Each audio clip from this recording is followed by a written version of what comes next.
Merci Michel et merci à la VEF et à Boehringer de m'avoir invité.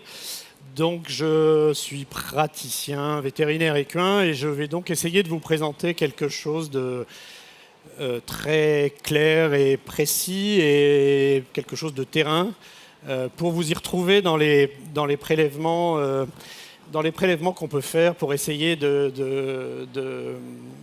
voir clair dans le problème respiratoire qui sont vraiment importants chez le cheval, parce que les maladies respiratoires sont la seconde cause de contre-performance chez le cheval sportif, après les problèmes locomoteurs. Ce qui va handicaper un cheval dans sa carrière, c'est effectivement les maladies respiratoires. C'est aussi une des premières causes d'immobilisation d'une écurie. Quand on a une affection contagieuse, avec des conséquences économiques qui peuvent être parfois très, très élevées. Et puis, en particulier chez les jeunes, chez les poulains, c'est une cause de morbidité, c'est-à-dire qu'on peut avoir de la mortalité, malheureusement, suite à des maladies respiratoires. Dans tous ces cas de maladies, quand on est confronté à une affection respiratoire, des prélèvements sont souvent nécessaires pour le vétérinaire, pour faire le diagnostic, pour prévenir la contagion si on est face à une maladie contagieuse, et puis mettre en place un traitement adapté. Alors mon plan il va être très simple. On va parler des différents prélèvements qu'on peut faire, puis les analyses de laboratoire elles-mêmes, et puis on va voir dans quel cas on fait quoi. Alors quel prélèvement ? On va s'adresser principalement aux deux sphères de l'appareil respiratoire. L'appareil respiratoire supérieur, on va pouvoir pratiquer des écouvillons nasopharyngés, faire éventuellement des lavages de poches gutturales et plus rarement, quand on a des problèmes de sinusite, faire des prélèvements directement dans les sinus. En ce qui concerne l'appareil respiratoire profond, on va pouvoir prélever des sécrétions trachéales, des sécrétions qui sont accumulées dans la trachée. Si on veut s'intéresser plus à des zones plus profondes de l'appareil respiratoire profond, on a une technique de prélèvement qui s'appelle le lavage broncho-alvéolaire. Et enfin, je cite la thoracosynthèse, qui est plus anecdotique, où on va directement faire un prélèvement pleural dans le thorax du cheval. Mais là, ce sont des cas plus spécifiques et plus rares. Et enfin, on peut faire des analyses sanguines aussi pour nous aider dans notre démarche diagnostique. Alors, on va commencer par l'appareil respiratoire supérieur. Alors là, je vais dire merci au coronavirus, parce que vous connaissez tous maintenant, vous y êtes tous peut-être passés au moins une fois à l'écouvillon nasopharyngé. Donc, vous savez ce que c'est. La différence, c'est que chez le cheval, effectivement, l'écouvillon ne fait pas la même taille, comme vous pouvez le constater. Et voilà. Mais c'est très important d'utiliser ces écouvillons avec un bout en coton qui est assez gros, comme vous le voyez, et qui va permettre d'avoir un bon contact avec la muqueuse nasale et pharyngée du cheval. Donc c'est un prélèvement extrêmement simple, rapide, et que le cheval supporte en général vraiment très très bien. Évidemment, il faut utiliser un milieu de transport qui est adapté, suivant si vous voulez chercher des virus ou des bactéries. Le prélèvement des poches gutturales, je tenais à le mettre là, même si c'est beaucoup moins utilisé, beaucoup moins fréquemment, et si c'est beaucoup plus spécifique. Les poches gutturales sont deux poches qui sont de chaque côté du pharynx, chez le cheval, qui ont la mauvaise idée, qui sont des poches fermées, et qui ont la mauvaise idée d'accumuler des sécrétions, et parfois du pus, et donc... en particulier dans le cas de gourme, qui est une affection très contagieuse, certains chevaux sont porteurs de la gourme dans leur poche gutturale alors qu'ils sont parfaitement sains et ne montrent rien à l'extérieur. Et ce prélèvement est pratiqué justement pour détecter ces porteurs sains qui ont un rôle majeur dans la transmission de la gourme, parce que évidemment ce sont un peu des bombes à retardement, puisqu'ils portent le germe de la gourme dans leur poche et ils sont capables de le transmettre alors qu'ils ne montrent aucun signe extérieur. Donc c'est pour ça que je voulais vous parler de ce prélèvement. Vous voyez sur la photo du bas un bel abcès de gourme qui est dans une poche gutturale. Donc voilà, c'est pour ça que je voulais parler de ce prélèvement dont on ne reparlera pas dans la suite de ma présentation. Alors pour rentrer dans le vif du sujet, on va aborder les prélèvements trachéaux. Donc là, il s'agit de prélever des sécrétions qui sont dans la trachée, qui sont accumulées dans la trachée. Ici, ce sont des photos qui sont extraites d'une vidéo qui est sur YouTube, qui est extrêmement pédagogue et très bien faite par mon ami et camarade de promotion, le professeur Quetil, qui est connu mondialement qui est français et qui est professeur aux États-Unis, qui est connu mondialement en pathologie respiratoire. Donc vous pouvez vous amuser à voir ces vidéos, ça vous expliquera bien comment ça se passe. Cette technique-là qui est présentée est une technique invasive qui nécessite en général une tranquillisation, une anesthésie locale. On passe une canule dans la trachée, comme vous pouvez le voir sur la photo de droite, et ensuite un petit cathéter. Et si vous regardez l'image d'endoscopie qui est présentée, vous voyez par l'endoscope qui est passé la canule qui rentre dans la trachée, entre deux anneaux de trachée, et le petit cathéter qui passe dans cette canule, et on va aller prélever les sécrétions directement. Le grand avantage de cette technique, c'est qu'il n'y a absolument aucune contamination. On arrive directement dans la trachée et on récolte les sécrétions de la trachée. On a un accès direct. Deuxième façon de faire un prélèvement trachéal, c'est une technique de lavage qui va se faire avec l'endoscope. Ça, c'est beaucoup plus simple. On n'a pas forcément besoin de tranquilliser le cheval. Ça peut être fait sur le terrain. Vous voyez que le professeur Quetil passe un petit cathéter dans son endoscope. Et en fait, il va aller directement, sous contrôle de l'endoscope, envoyer un liquide trachéal. Alors, il vous montre en bas. Pour ceux qui sont un peu loin, c'est difficile à voir. En fait, c'est un endoscope qui a 3 parties. Donc, vous poussez l'endoscope dans la trachée, puis vous repoussez le deuxième cathéter, puis le troisième. Comme ça, vous avez l'assurance de ne pas contaminer votre prélèvement et de pouvoir prélever des sécrétions de la trachée, donc qui viennent des poumons, et sans avoir prélevé à la fois tout ce qui peut se trouver dans l'endoscope et aussi dans les naseaux, etc.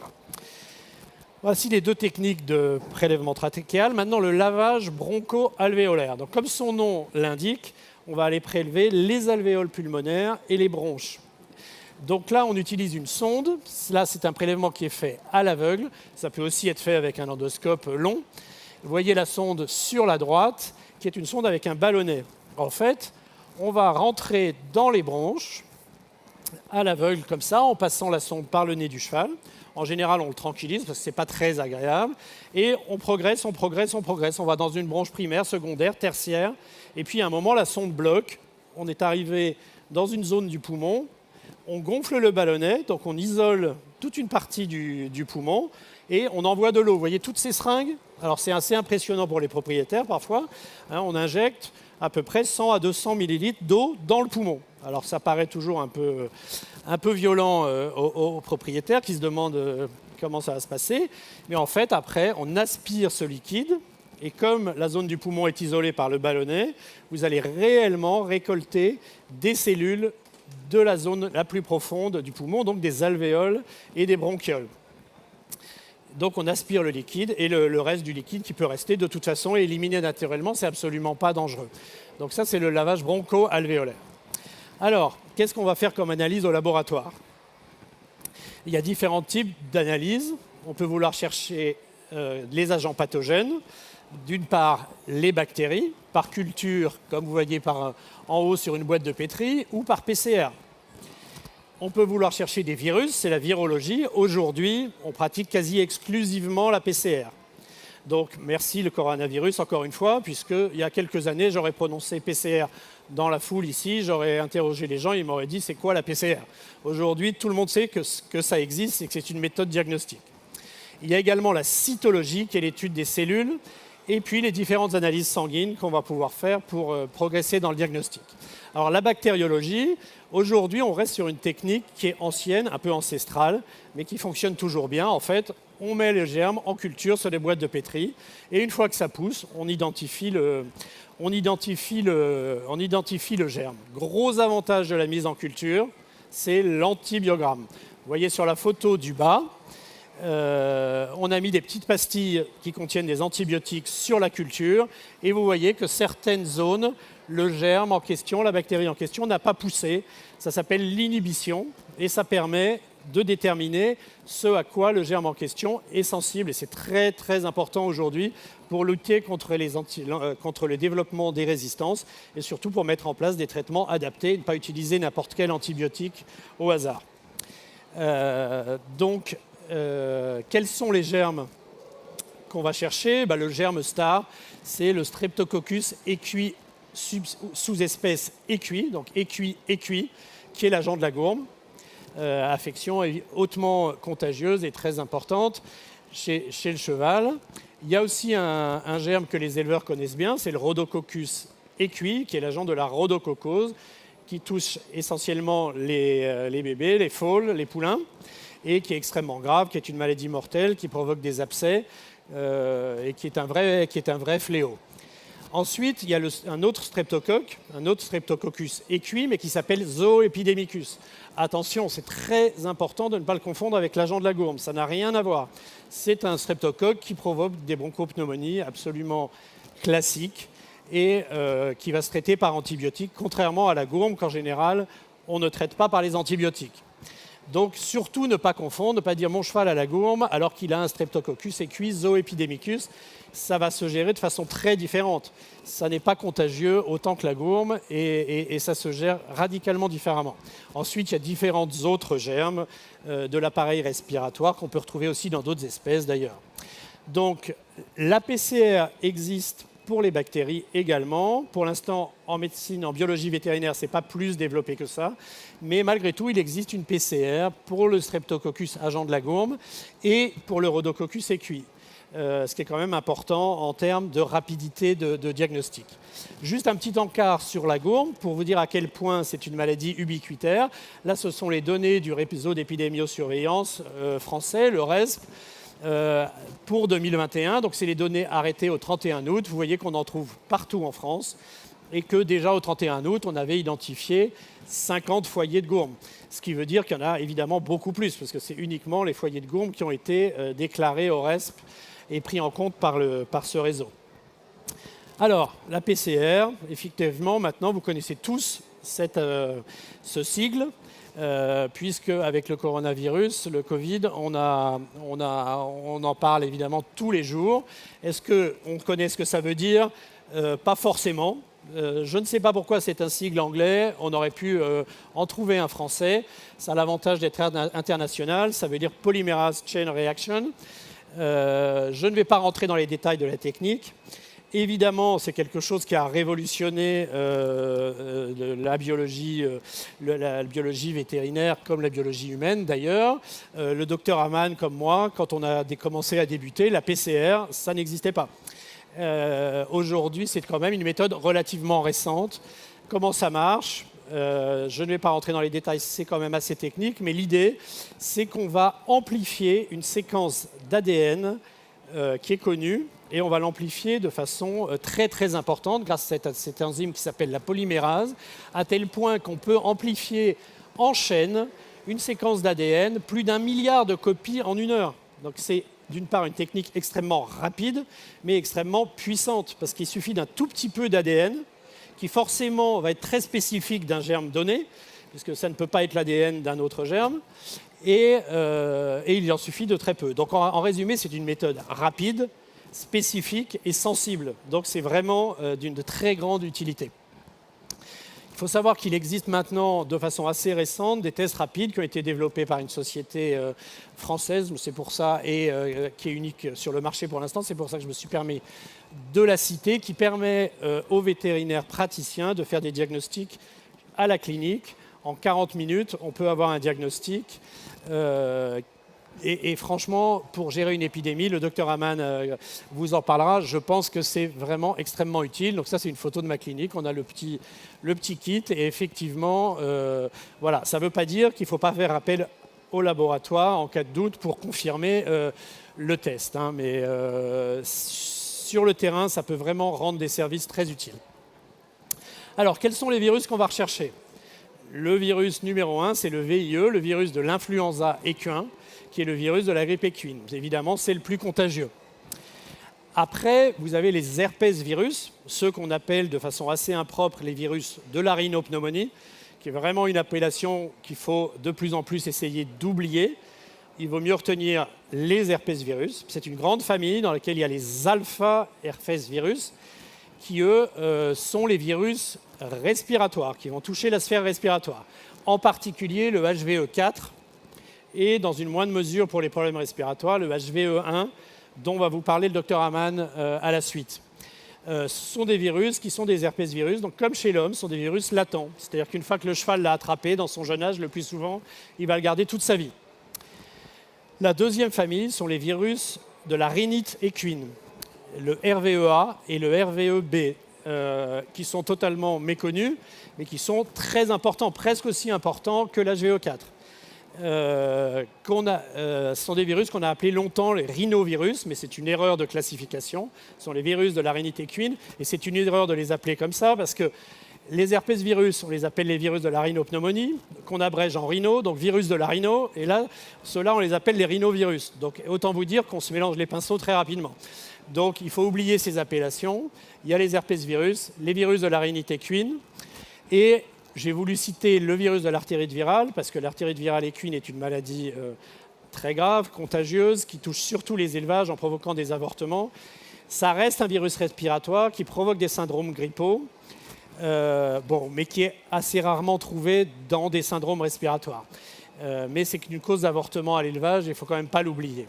Et puis, dans la famille des herpès virus équins, il y a les gamma herpès virus, HVE2 et HVE5. Si vous commencez à faire des PCR avec votre vétérinaire, etc., vous allez en trouver tout le temps, très souvent, car ce sont des virus latents également. Il y a énormément de chevaux porteurs. Est-ce qu'ils sont responsables de maladies respiratoires? Pour l'instant, personne n'est capable de le dire de façon certaine. Donc j'aurais tendance à vous dire de les oublier.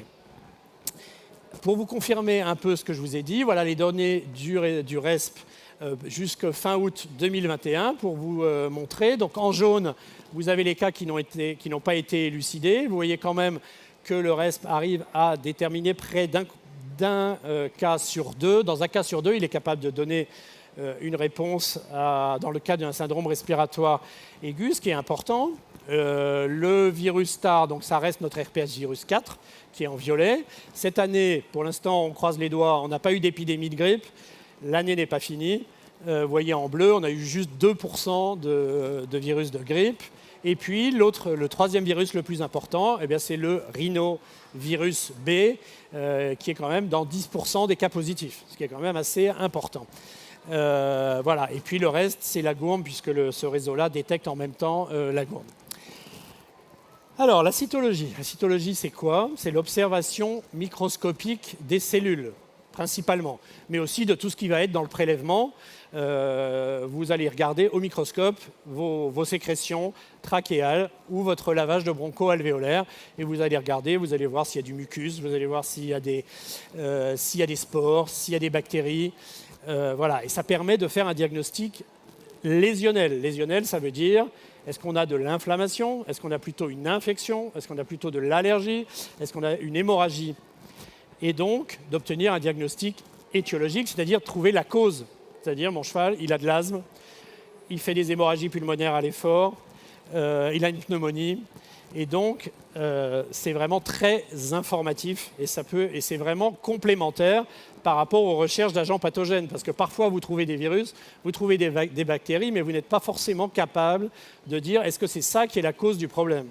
Donc, si vous trouvez une bactérie et des signes d'infection ou d'inflammation, vous pouvez éventuellement... Voilà, c'est un examen complémentaire. Et puis, ça va vous permettre de préciser le degré de l'inflammation. En cas d'asthme, c'est très important. Un asthme léger, un asthme modéré, un asthme sévère, ce n'est pas la même chose. Et c'est utilisé également pour suivre l'efficacité de vos traitements et savoir si vous avez réussi à gérer l'inflammation. Alors évidemment, je ne vais pas vous faire un cours de cytologie, juste vous dire qu'il y a deux types de cellules qui sont là tout le temps dans l'appareil respiratoire. Les macrophages, qui sont un peu les nettoyeurs de l'appareil respiratoire profond, et les lymphocytes, qui sont des cellules de l'immunité, qui sont là tout le temps. Les macrophages, on peut observer leur morphologie. Par exemple, vous voyez ici un très gros macrophage. C'est un macrophage qui est activé, qui est très différent de cette cellule à droite, au milieu, là, qui est un macrophage au repos. Donc ça, c'est intéressant à savoir. La cellule très intéressante à utiliser, c'est un globule blanc qui s'appelle les polynucléaires neutrophiles. Lui, c'est un témoin de l'inflammation. Et ça, on sait très bien codifier maintenant. Par rapport au taux de neutrophiles, on sait très bien codifier le degré d'inflammation. Jusqu'à 5%, c'est normal. Après 5, 10, 15, 20%, on va diagnostiquer un asthme léger, un asthme modéré ou un asthme sévère. Ensuite, il y a les cellules de l'allergie, qui sont des mastocytes ou des polynucléaires éosinophiles. Là, vous avez cette grosse cellule granuleuse ronde, c'est un superbe mastocyte. Et ça va vous permettre de dire si votre inflammation a une composante allergique. Ensuite, une cellule un peu barbare, c'est un hémosidérophage. En fait, c'est un macrophage. C'est un macrophage qui a mangé des globules rouges en cas d'hémorragie pulmonaire. Vous voyez le macrophage en bas ici, il a mangé, il était assez affamé, il a mangé 3 globules rouges. Et vous voyez tous ces petits pigments qui sont bruns, c'est de l'hémoglobine. Et donc, en fait, ça signe des hémorragies pulmonaires. Et il y a beaucoup d'hémorragies pulmonaires qui restent inaperçues. Et ce lavage bronchoalvéolaire est très utile pour diagnostiquer ça. Les analyses sanguines, on va faire principalement, vous connaissez tous la numération formule, l'étude des cellules sanguines, évidemment, ça peut nous aider dans notre diagnostic. Mais il y a surtout les marqueurs de l'inflammation. Il y a le fibrinogène qui est utilisé depuis des années et qui est très important, en particulier en cas d'infection, à la fois pour détecter une infection, déterminer son niveau de sévérité et aussi suivre le traitement. Et puis il y a un autre marqueur qui s'appelle la SAA, la sérum amyloïda, qui est très utile parce qu'elle est très rapide, elle grimpe très vite et aussi elle descend assez vite et elle peut permettre de détecter précocement une inflammation. Et elle est d'autant plus intéressante qu'on a maintenant des petits analyseurs, des petits kits d'analyse que vous voyez en bas, qui peuvent même être faits sur le terrain et parfois dans une affection débutante ou juste sur un cheval qui est en méforme, on peut éventuellement mettre en évidence un syndrome inflammatoire qui est en train de se mettre en place. Alors quand est-ce qu'on va faire ces prélèvements et quels prélèvements on va faire ? Là, j'ai pris des petits cas un peu caricaturaux, un peu concrets, mais bon, ça va nous aider à comprendre ce qui se passe. Donc là, il s'agit de Bambi, un poney Shetland qui a 5 ans, qui est assez jeune. Il vit dans un poney club, il est correctement vacciné, mais il a arrêté de manger depuis quelques jours. Donc du coup, on prend la température, il a quand même une bonne fièvre. Et puis surtout, là, il vient d'avoir un jetage qui est vraiment pas joli. Donc on appelle le vétérinaire, évidemment. Et on est dans un poney club avec quand même un risque d'infection. Et là, le poney est bien vacciné, on soupçonne quand même une gourme et on va faire un écouvillon nasopharyngé. Là, je vous ai remis les données du reste sur les signes de la gourme. Ça, c'est sur les données de cette année. Vous voyez que le signe numéro 1 en bas, c'est la fièvre. Si on remonte, le signe numéro 2, le plus important, c'est le jetage nasal. Le signe numéro 3, c'est les ganglions hypertrophiés. Donc, il n'y a que 59% des chevaux qui ont des ganglions hypertrophiés. Donc, en cas de gourme, ce n'est pas forcément un signe aussi caractéristique que ça. Et la toux ne touche qu'un cheval sur 2. Donc, vraiment, l'hyperthermie, le jetage, c'est vraiment à retenir. Un autre cas, là, c'est Champion. C'est un cheval de CSO d'assez bon niveau. Il va en concours relativement jeune aussi. Et il va en concours tous les week-ends. Et il a une baisse de forme. On prend sa température, bon, il est un peu de fièvre, il a quand même 38,7. Et quand on l'observe, on voit qu'il a un jetage séreux, c'est-à-dire un jetage plutôt de nature liquide. Il a une inflammation des muqueuses aussi. Et donc le vétérinaire vient et il fait un dosage de SAA qui est quand même assez légèrement, significativement élevé, on va dire. Il se trouve qu'il y a un peu de toux dans l'écurie là, depuis quelques jours. Et ce cheval-là aussi, on l'a entendu tousser 1 ou 2 fois. Là, qu'est-ce qu'on va soupçonner ? Un virus respiratoire. Donc, le prélèvement, c'est l'écouvillon nasopharyngé et on va faire une PCR. Un autre cas, là, c'est un poulain, un jeune poulain. On est à l'élevage dans un haras. C'est un poulain qui a 6 mois. Et lui, par contre, il ne va pas bien du tout. Il a 40 de fièvre, il a un jetage abondant, purulent, il tousse beaucoup, il respire mal. Donc là, ça devient une urgence. On appelle vraiment le vétérinaire d'urgence. Et là, qu'est-ce qu'on va faire ? Clairement, c'est une affection de l'appareil respiratoire profond. On va aller prélever les sécrétions trachéales, soit à l'endoscope, ce qui est parfois compliqué sur un jeune poulain, ou directement par une aspiration à travers la trachée, de façon à isoler le plus rapidement la bactérie qui est en cause. Là, c'est un cas de toux chronique, c'est Jumpy, c'est un selle français de 16 ans, donc assez âgé, qui lui vit dans un barn, une écurie fermée, et ça fait maintenant un bon paquet de temps qu'à chaque fois qu'on le sort, il tousse un peu en début de travail. Et puis, de plus en plus, on l'entend tousser au box quand même. Et il n'a jamais eu de fièvre, de temps en temps, il a du jetage. Et le vétérinaire qui est appelé, parce que quand même on commence à s'inquiéter, trouve qu'il a une auscultation clairement anormale. Et de toute façon, il respire, même au repos, on constate qu'il ne respire pas très bien. Qu'est-ce qu'on va faire? On va s'intéresser à son appareil respiratoire profond. On va faire un lavage broncho-alvéolaire grâce à cette sonde à ballonnet dans les bronches profondes. Et on va récolter ce liquide de lavage que vous voyez là sur la gauche, qui a cette espèce de mousse, un peu comme une bière, caractéristique des prélèvements profonds, parce qu'on récolte le surfactant, qui est le liquide qui couvre les alvéoles pulmonaires. Donc là, on va faire une cytologie parce qu'on soupçonne de l'asthme. Donc en résumé, évidemment, la médecine, c'est un petit peu plus compliqué que ça. Mais c'est assez... là, je l'ai fait de façon assez schématique, et je me suis trompé d'ailleurs. Si on a de la fièvre et du jetage, on va faire un écouvillon nasopharyngé parce qu'on soupçonne en numéro 1 la gourme et éventuellement les virus.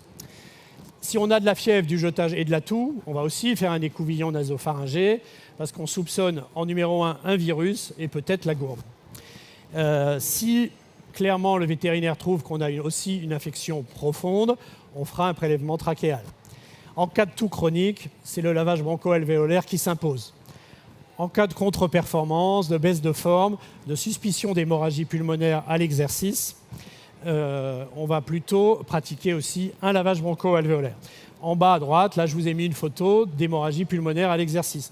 Vous voyez 3 lavages différents et on voit que même sans faire un examen de cytologie, parfois, quand on intervient quelques jours après une compétition ou après une course, on trouve du sang directement dans le lavage.